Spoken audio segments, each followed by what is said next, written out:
choose my friends, don't I? Prem Kahani, directed by Franz Osten, written by Niranjan Pal, produced by Himanshu Ray. Yes, this is the original trio which was responsible for those majestic silent film trilogy in the mid to late 1920s. What we have here is a relatively simple love story, beautifully told.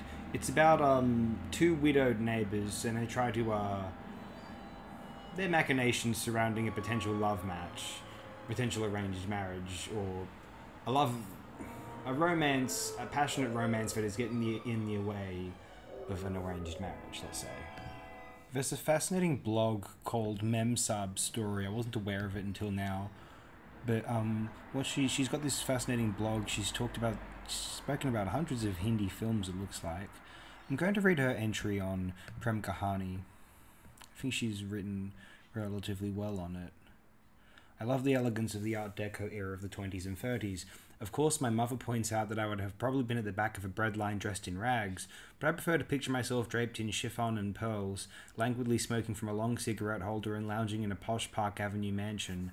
Thanks to Prem Kahani, that vision has been altered slightly to one of gold-edged cerise and cocktail shakers, a quartet of musicians playing in my marine drive home as friends and I rehearse for a benefit we're holding for the poor and needy, the people actually standing in that bread line of mums. But I'm getting ahead of myself. This is a lovely little film from Bombay Talkies, directed by Franz Osten with the usual assembly of BT personnel. Joseph Wershing behind the camera. Oh, the photography is wonderful. Saraswati Devi and J.S. Kasyap providing the music and lyrics, and dashing young Ashok Kumar as our hero. He is adorable. He has not one but three ladies to act opposite. In particular, Maya Devi is the childhood companion he truly loves. She is absolutely gorgeous. Just an aside, Maya Devi was the art director, production designer on the earlier Franz Osten Silence. She was the partner of Himanshu Ray, I believe. Also typical of BT's the Bombay Talkies is the progressive social theme, this one about arranged marriages and thwarted love. No parents, you shouldn't try to control your adult children's lives. The story is framed within another story, given only cursory attention at the beginning and end of the film. It opens with an angry father, N.M. Joshi, and besieging mother, Bilkis, trying to convince their tearful young daughter, Aloka, that they know what's best for her, a wealthy match instead of her poor but clever true love from her college. The priest, M. Nazir, who has come to fix the wedding, overhears all this, and when he is invited by the parents to help them convince their stubborn daughter, he is surprisingly reluctant. He has a story to tell them, one from his life before becoming a priest, which is also the reason behind his renunciation of worldly things. He was a wealthy man named Chandrakant who lived with his only sister Usha, Madhurika Devi, in a small rural town. Two widowed sisters, Hira, Tarabai Solanki, and Shanti, Saroj Borkar, also lived there with Hira's son Jagat, Ashok Kumar, and Shanti's daughter Maya Devi. Jagat is clever and ambitious, hoping to continue his education in Bombay. Hira and Shanti plan to marry him off to Usha, and would like Maya to marry Chandrakant, so that they have the money for his education. The priest, Kamta Prasad, who is facilitating the weddings, asks to see Maya, and she, not surprisingly, misunderstands the situation as explained by Hira, who I guess means to say that he is fixing Maya's marriage along with Jagat's. In Hindi, it may be a more subtle distinction than the English subtitle allows. Certainly, that went over my head. A lot of this is her recounting the plot. That's all well and good. I'd like to take a note here and express my adoration for a scene where I can't remember which character we would be referring to here. I believe it's Maya Devi's character, and she's she's eavesdropping on a conversation. We have a few shots of her. I've illustrated it in the screen caps. We have a few shots of her eavesdropping on the conversation. We have a few, shots back through the space of the room as she sits on a swing. Reverse shot to the other side of the swing, and she's moving on it. It's a fantastic act of realizing the space and her kind of psychological occupation of the space visually through the editing, through the angles. This film yes, beautifully, beautifully enunciated.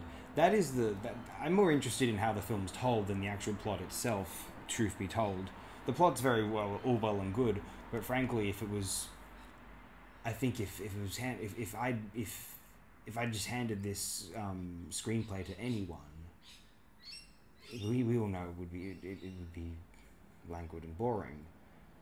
It's the telling by Osten, and it's the photography of Joseph Wershing, which really sells this picture, in my opinion. Not to take away from the performers, and in my opinion, I would just a brief aside, where it is relevant, the beauty of Maya Devi floors me, really floors me. I'm going to continue reading out the Memsab story piece. It is quite good. Jagat himself, when presented with his mother and aunt's plan, is not that keen on it, especially since they won't tell him who his intended bride is. He would prefer to go to Bombay and register at the college as he's been planning.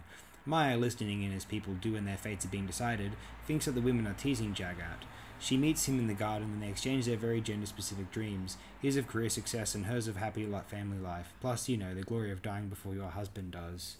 Yeah, that is interesting. That's a funny moment, actually, morbidly. Jagat has a mentor and an old family friend in Bombay named Bhagwandas, P.F. Pifawala, who has offered him his home and any other help he might need. Hira and Shanti want him to get married before he goes until they overhear Maya and Jagat in the garden and realise that they love each other, especially after Maya tells Jagat that she is his bride-to-be. I don't want this video to go on too long. I'll read the final paragraph. I'll link this web page in the description of this video so you can all complete the piece, although I will read out the last paragraph here. Despite its many sorrows, this is a very watchable and enjoyable film. There are many sweet little details and moments which carry the story along. Besides the aforementioned Art Deco sets and costumes and the glimpses of 1937 Bombay streets, I particularly enjoy the interactions between the modern Ramla and her friends and their musical interludes. The acting is fairly stilted, as is typical of the era, but the characters are three-dimensional and largely sympathetic, even when their actions are those that I would never condone. The reasons behind them are explained and contextualized. I was invested enough in them and their lives that the supremely dramatic denouement of events have me riveted. I highly recommend it, especially since you can watch it with subtitles for free. Hooray for the internet, something those involved in the making of this film probably never dreamed would exist. Very interesting. I think that will do for now. Have a great day all. Prem Kahani is very highly recommended.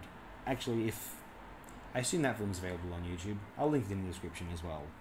Have a fantastic day, night, wherever you are. I hope everyone is very well. Thank you.